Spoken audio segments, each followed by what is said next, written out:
sa tradisyon natin mga Pinoy tuwing Pasko ay ang simbang gabi. Pero ngayon pa lang, ramdam ng Christmas spirit sa Quiapo Church sa Maynila, lalo tiyempo pang Biyernes at Quiapo Day. Live mula sa Maynila, nasa frontline balitang yan, si JC Cosico. JC, marami na bang nagsisimba pa hanggang sa mga oras na ito?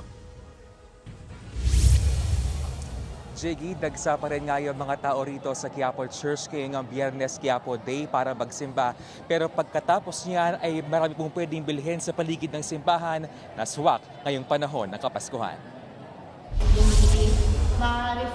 Walang patid ang dating ng mga deboto ng Jesus Nazareno sa Quiapo Church ngayong Biyernes.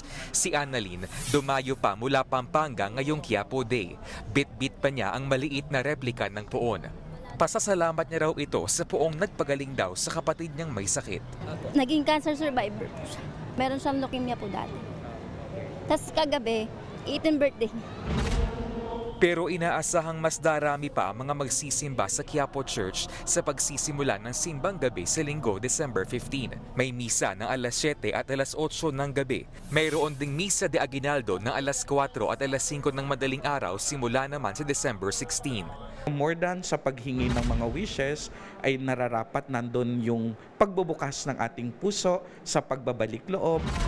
Pagkatapos magsimba, kabi-kabila nga yung mga pwedeng bilhin dito sa Hidalgo at sa Villalobos Street malapit sa Quiapo Church mula nga sa mga panregalo at sa mga pagkain na swak ngayong Kapaskuhan. May mga bag na may disenyong labubu na mabibili mula 200 hanggang 350 pesos. Mayroon ding labubu headbands at mga ipit sa halagang 70 pesos. Kaliwat kanan din ang mga nagbebenta ng mga bilog na prutas na mabibili na 50 hanggang 200 pesos depende sa klase at dami. May nagbebenta na rin ng kastanyas o chestnuts sa halagang 500 pesos kada kilo. Kasi number 1 yan sa mesa pag Pasko. Nandun siya sa kanta natin na hindi maalis. Peras, kastanyas na marami. At syempre, hindi makukumpleto ang Noche Buena kung walang hamon. Sa kilalang tindahan ng hamon dito sa Quiapo, nagsisimula ng dumagsa ang mga mamimili. Tradition na to eh. Kahit konti lang, merong pagsasaluhan, masaya. Naglalaro mula 800 hanggang 1,920 pesos ang kilo ng hamon sa Quiapo. Sa mga nagtitipid, mayroon ding tingin ng sliced at scrap ham.